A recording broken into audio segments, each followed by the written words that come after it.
Welcome, everyone. It's Gary at Soccer Pro, and today I have the honor of having Matt Higgins with us. Matt is a former pro player from England, a former NCAA D1 soccer coach, and he's now here to tell us about how he helps kids with their youth development and also helps pro players get onto MLS clubs and teams. So welcome, Matt. I'm glad you had a chance to take some time out today. Could you do me a favor and tell us all a little bit more about your background and how you are helping people today? Yeah, awesome. Thank you so much for having me.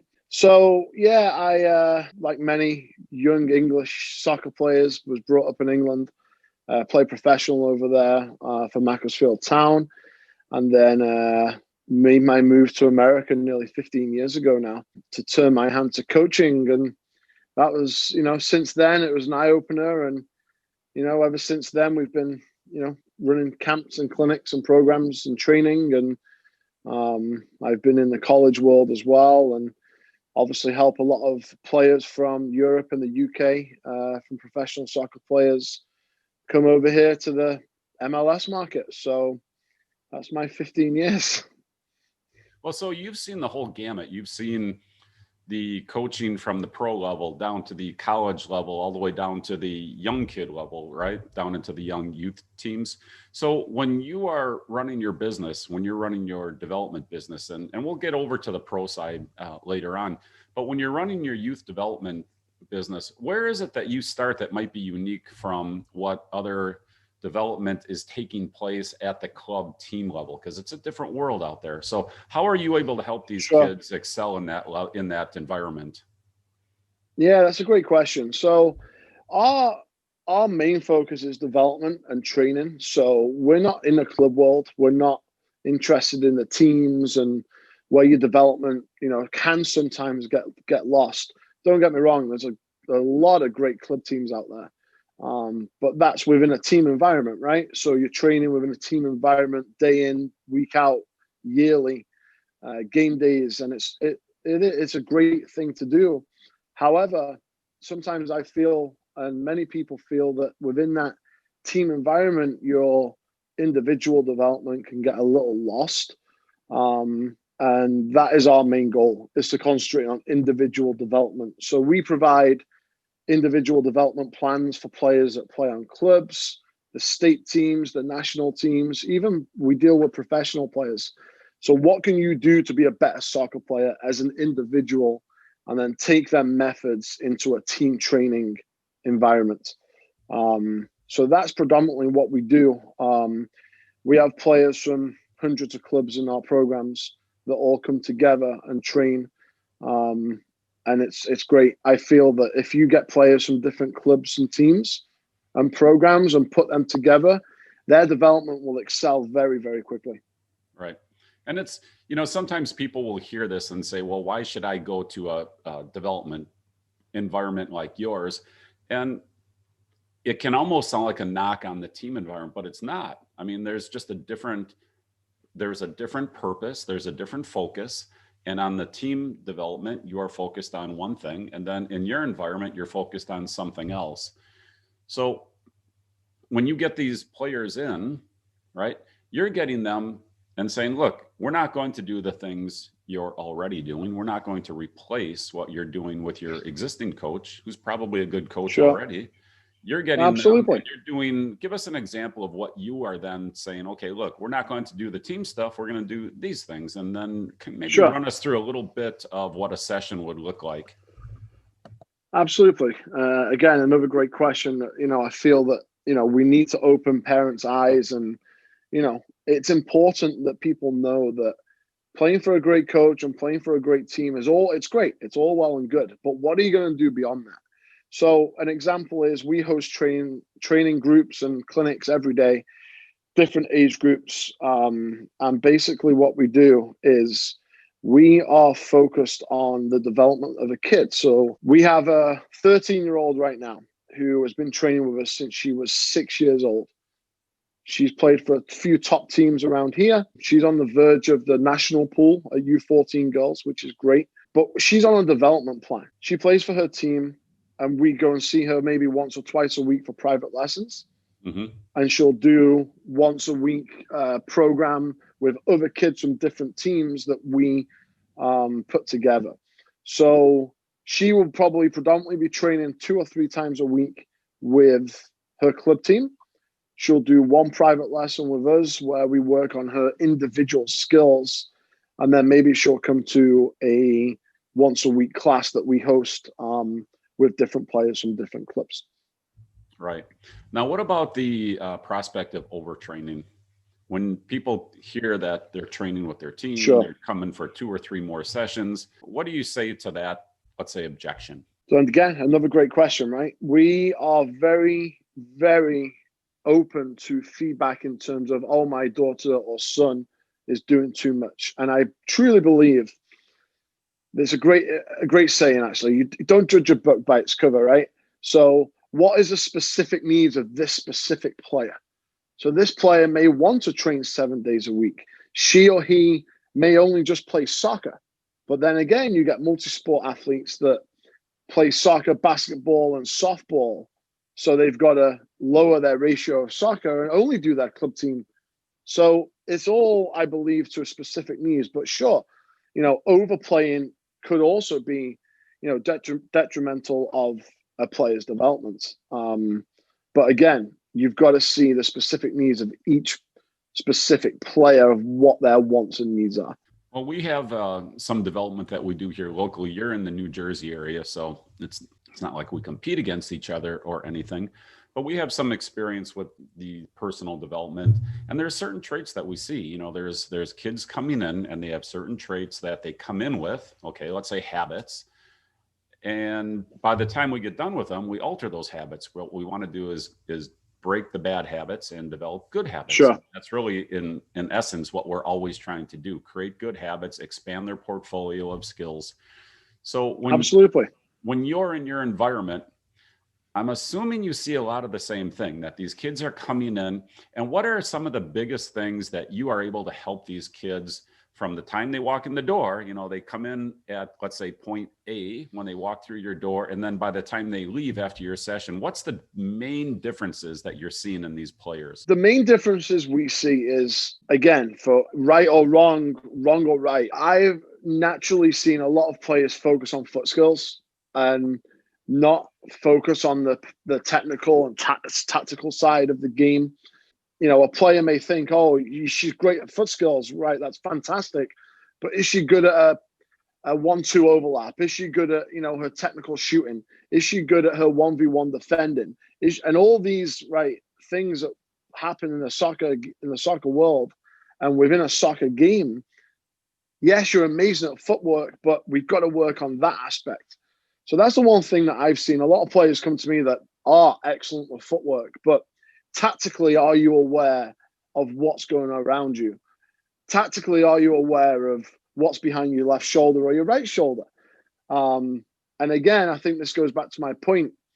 Players playing for a club team, it's all well and good, but within a team environment, but are you making sure that you are that best player as an individual within a team environment? So I feel that's what we come across a lot in our training business, is players that are good at foot skills but need a lot of work on other aspects of their game. Mm-hmm. Interesting. Well, the other part of the other aspect is that when you look at a team environment, players tend to get pigeonholed into a position based on team need. It may not even be their best position, but based on the team need, that might be where they play.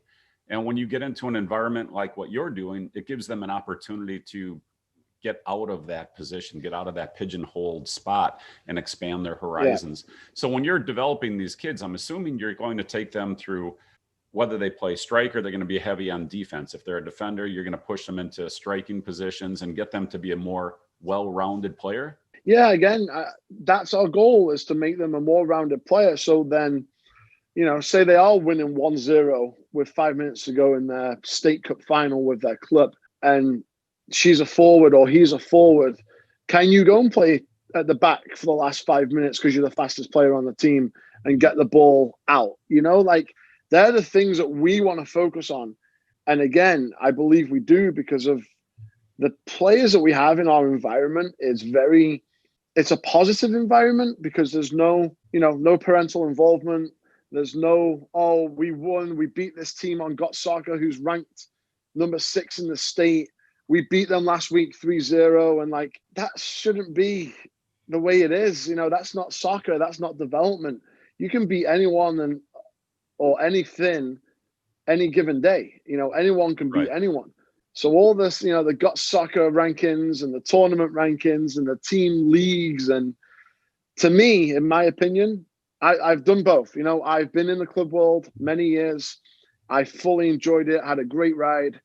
But now I'm on that development side with the individuals, and it's so much more intriguing to see a player develop within 2 or 3 years and then become the best player on their team. Like, it's amazing. It's very fulfilling. It really is. Right.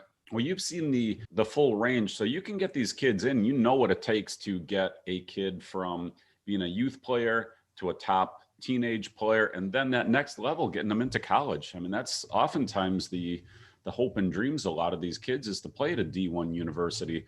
So when you're running these kids through the program, you've got that experience.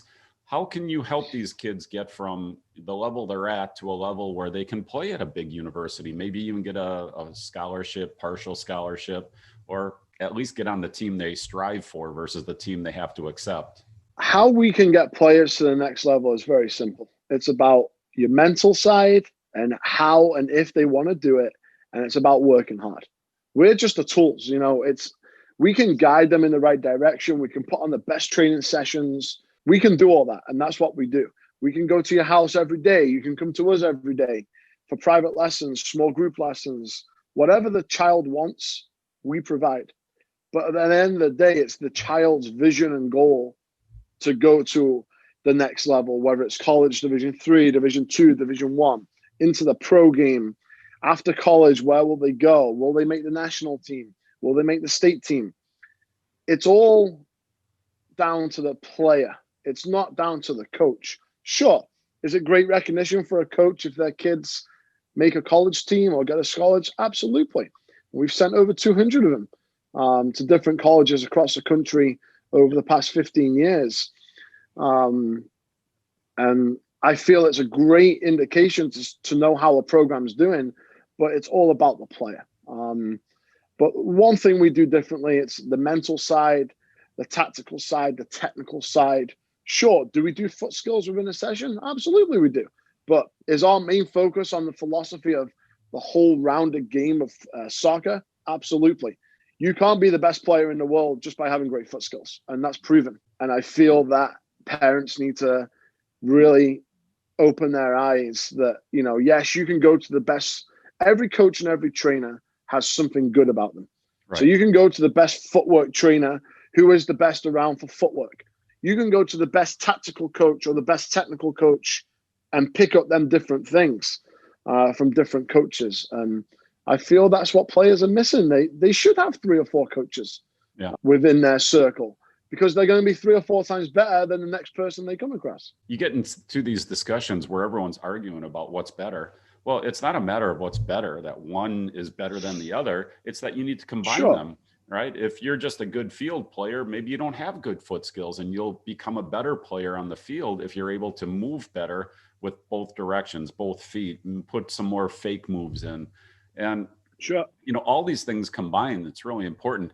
So when people want to work with you, Matt, what is the easiest way for them to get a hold of you? Do you have a website, a phone number? I mean, what is it that you like to have people do to reach you to see if you are able to match up with what they need?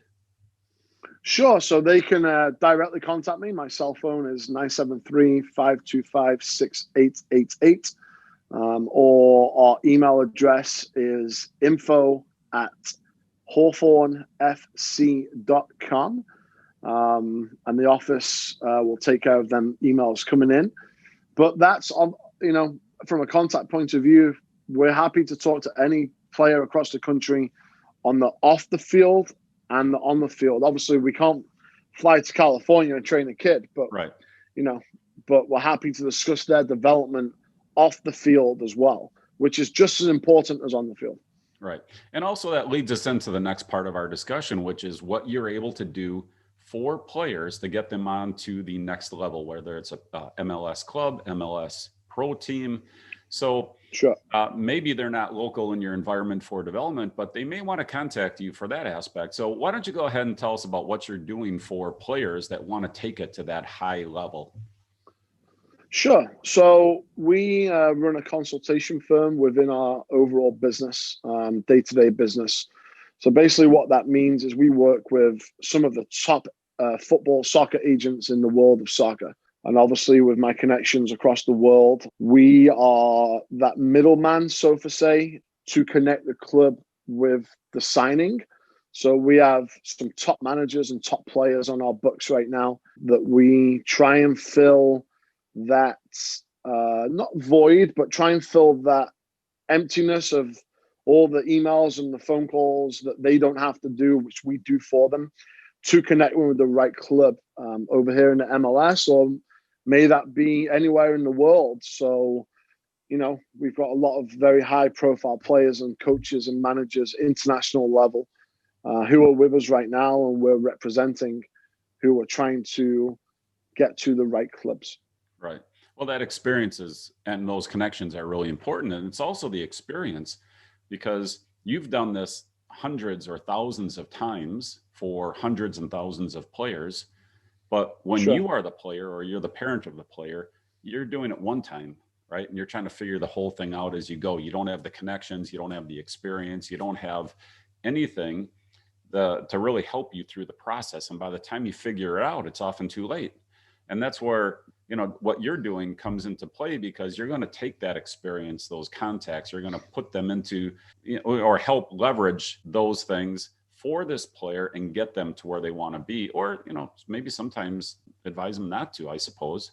But do you have, let's say, an initial consultation or something that these players come to you with, and then you say, okay, well, let me see this, let me do this, let's do this, and then take it to the next level? What would that process look like? Sure. So we say we get hold of a player and one of the agents in Liverpool contacts us today and say, hey, we've got this player, his contract's coming to an end in a few months. What can we do for him? Centre midfielder in 25 international caps. So basically then what I will do is then I'll put that forward to my agents who work for us over here within the MLS, and then my contacts directly with the clubs. We put it forward, we put it into a nice, you know, resume PDF style presentation to the clubs, and then if they like him, then we've talked further, and if not, no love lost, and we move on. And you know, I think it's a good thing you said. You know, connections in the sports and soccer world is really important, and it's how you use it and respect people, and you know, do right by the connections that you have. I feel within the soccer world that my connections and reputation of a coach and doing right by the players serves right, because we're trying to do the right thing by the players and the families. And that's what we do. We guide the players off the field. We guide the families into doing this or doing that, or signing the right sponsorship deal or not signing the right deal, signing a 6-year contract versus a 2-year contract. So they're all the things that we get involved in. And it's exciting, you know, it's a lot of work. Don't get me wrong. It's, you know, different time zones and phone calls at night and in the morning, but it works, and it's something I love doing. And you know, beside from the training business that we have, the consultation business, to try and get the right professional soccer player to the right club in the right country, it's a lot of work, but it's the right thing to do by the player. Well, that's a pretty important thing, I think, needs to be emphasized again. It's the right player to the right club to the right spot. It's not that one is good and one is bad. Yeah. It's the right one. But if you take someone and put them in the wrong spot, it doesn't matter how good that spot is. It's the wrong spot for that player. And that's where, again, let's go back to experience. You can look and what you've been through and what you've done. You can take a look at these players and help guide them and to get them to the right spot and help them avoid wasting time on the wrong spots.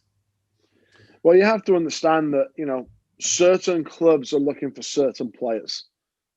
Certain players are looking for certain clubs. And there has to be the right fit. You know, will he fit with the fans? Will he or she fit with the coach? there's so many variables within a soccer contract, and a potential deal or a move that have to be considered. And these are all things that we consider before we even think about sending to a club. And that's what I think sets us apart. We're not trying to say that, we're the best around, but I think it sets us apart because we do a lot of research with the agents that we work with across the world, to put the right player within the right environment.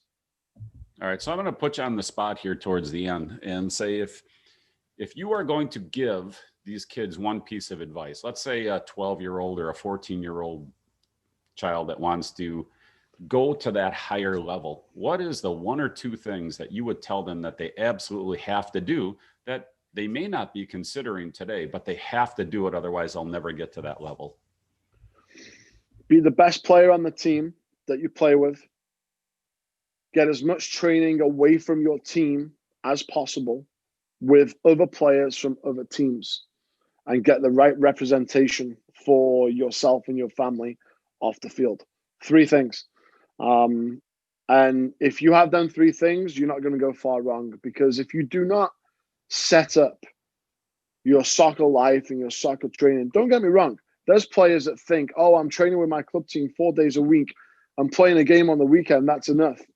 But is it enough specifically? So do you have to train with your club team 4 days a week? I don't think you do.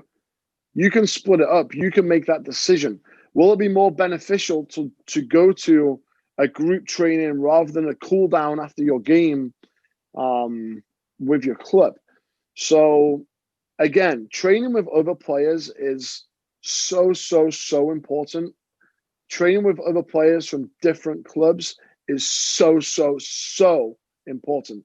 And I can't reiterate this enough, because if you're not training with other players from different clubs and not the club or team that you're on, you're going to slow down your development. It's a proven fact. If you're getting more touches on the ball with players from different clubs and seeing their different strengths and different weaknesses week in and week out on a different level, then I believe that you're on the right pathway for your development. And again, I'm not saying don't play for clubs. I'm being very upfront and honest. Play for a club team. It's absolutely important that you do play for a club team.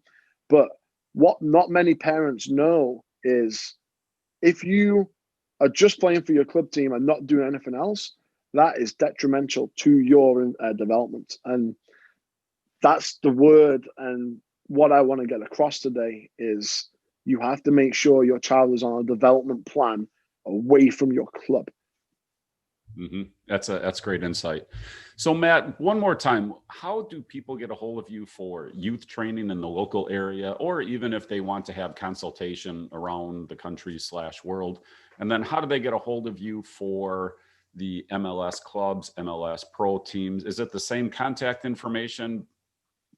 Yeah, sure. So our company is International Sports Development. We have a training side of that and a consultation side of that. And the contact number is, you can direct me, 973-525-6888, text or call, and the office will take care of it. All right, Matt. Well, thank you for joining us today. It was really a great conversation, and you provided a lot of insight. Hopefully people will take this to heart for the folks that actually want to go to that high level. Thank you so much for having me.